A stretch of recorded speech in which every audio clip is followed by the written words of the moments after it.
Hoje, no programa 9 Minutos, nós retomamos aqueles assuntos a respeito de comportamento para entender melhor o nosso tempo, né? Para entender melhor a nossa própria perplexidade ante o nosso tempo e as transformações tão rápidas que estão nos envolvendo. A gente sabe que certos assuntos já são suficientemente contemplados nas publicações e pela grande mídia. Entretanto, outros não, outros apenas em espaços como isso, do 9 Minutos, onde a conversa pode fluir um pouco mais e o nosso entrevistado pode ser mais explícito, que a gente consegue ter oportunidade de trazer esses assuntos à pauta. Hoje nós vamos falar sobre assuntos de comportamento, sobre psicologia, sobre dependência emocional, que cada dia mais, de uma certa maneira, se manifesta como um comportamento das pessoas sozinhas no meio da multidão. Eu vou conversar com uma especialista, a psicanalista Luciana Bowen, a respeito deste assunto.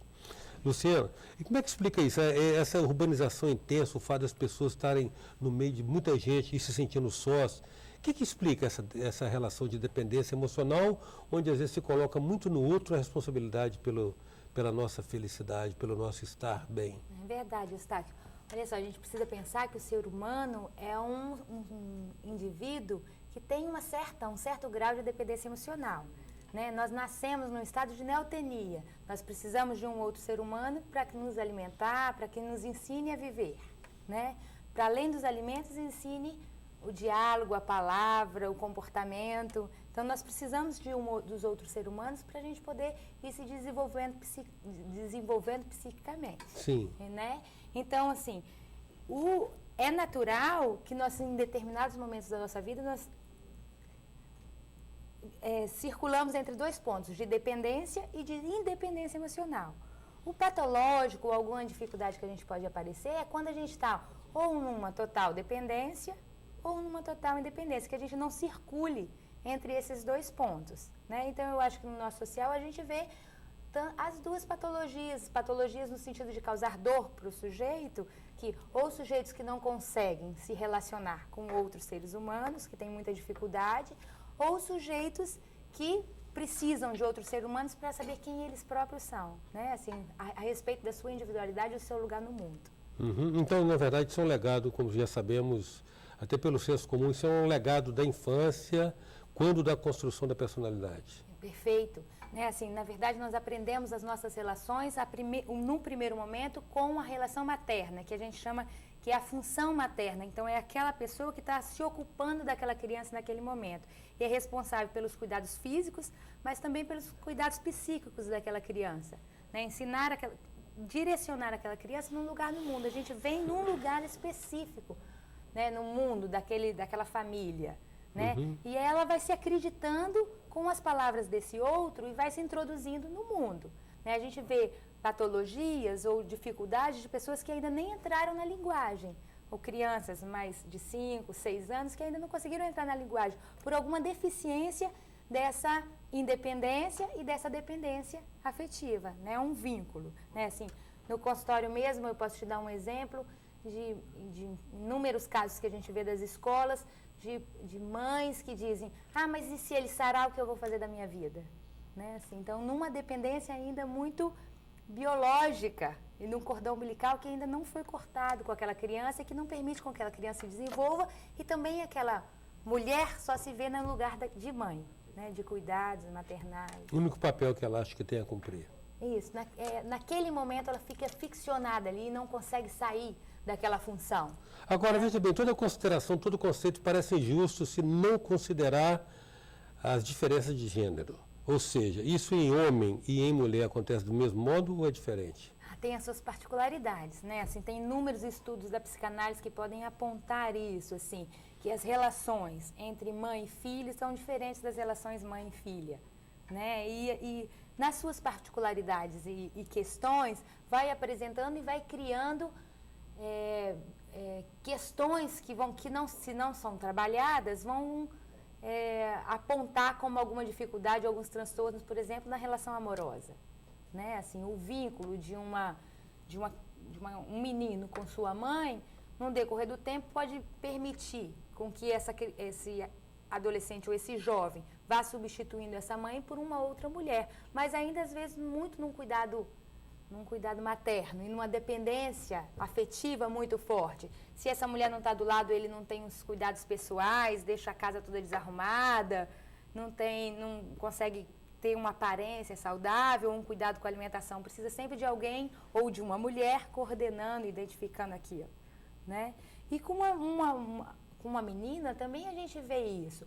Mas por algumas questões que vão aparecendo lá no desenvolvimento psíquico e de algumas dificuldades e ambivalências de amor e ódio nessa relação com a mãe, isso também aparece na vida amorosa dessa mulher, nas relações com um homem, né? E de que grau e de que importância tem um homem na vida de uma mulher e às vezes na identidade feminina mesmo.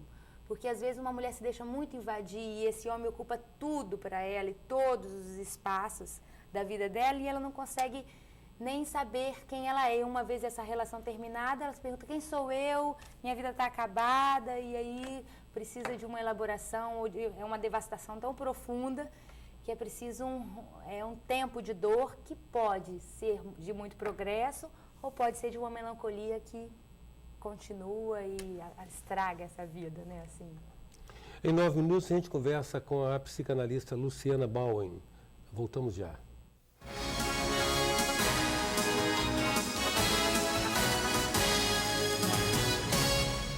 Voltamos com 9 minutos, que traz hoje a psicanalista Luciana Bowen. Luciana, você falava no bloco anterior a respeito dessa questão da relação homem-mulher, inclusive com o fato da mulher. Eu acho que na psicanálise você trabalha esse conceito, é um espaço a ser ocupado, né? Uhum. É um vazio a ser preenchido, isso, né? uma falta. E na ausência do homem, então a mulher se desarticula, perde a noção da sua identidade porque se deixou se tomar ou se ocupar inteiramente, né? O conceito do amor romântico resiste, Luciana, nessas relações? É uma herança que a gente vem trazendo, né, assim, no decorrer do tempo.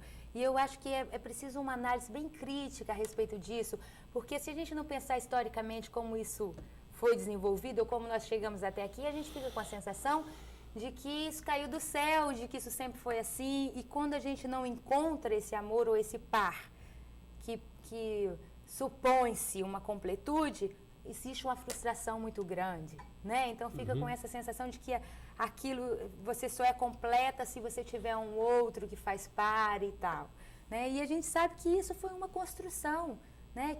Uma ideação, né? Uma idealização total a respeito do que seria o amor, né? Assim, antigamente a gente pode ver que o casamento não era ligado ao amor, eles eram arranjados estrategicamente. O amor estava em outro lugar, depois entra o amor cortês. Enfim, a gente vai caminhando sobre o que historicamente foi essa construção do amor. Mas hoje eu acho importante a gente pensar assim que um traço que a psicanálise traz é que a relação amorosa, ela é faltosa, ela não é de completude em nenhum momento, né, da vida existe esse funcionamento da completude. Isso é uma idealização de um ponto perdido, né, também uma ideal completude que a gente teve num determinado momento lá da relação materna. Um outro contexto. E na relação materna a gente acha que aí fica com aquela sensação de que a gente tem que encontrar aquele ponto perdido e que está para sempre perdido. A relação entre dois é de 1 mais 1. Mas há uma mitificação. Sempre 2. Mas há uma mitificação da relação pai e mãe, não? Ou seja, pai e mãe são emblemáticos de uma relação perfeita, aquela da qual nós surgimos, não? Pois é, Eustáquio, mas qual, né? Porque não, se eu nenhuma, for historicamente nenhuma.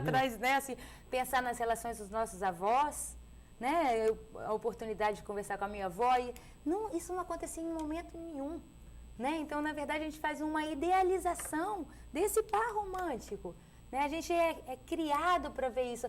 As novelas, os nossos cantos, os poetas, a gente lê e vê sobre isso. E aí é o que a gente estava conversando anteriormente, pensando assim, e se isso a gente pudesse estudar isso melhor, né? E se a gente pudesse saber historicamente disso, talvez a gente teria muito menos frustrações na nossa vida, né? Assim, mas essa vida emocional não é estudada, né? A gente cresce pensando em idealizações. Repetindo um modelo que, na verdade, nunca chegou a ser real. Ou que a gente acha aquele modelo, a gente fala, a gente vai fazer diferente dos nossos pais. Né? O meu pai não era assim, mas eu vou arranjar um marido que é, a minha mãe não era, mas eu vou ser. Então a gente não tem, às vezes, muito ideal, porque a gente sofre as mazelas do que foi o relacionamento dos nossos pais, mas ao mesmo tempo a gente ainda fica buscando o ideal.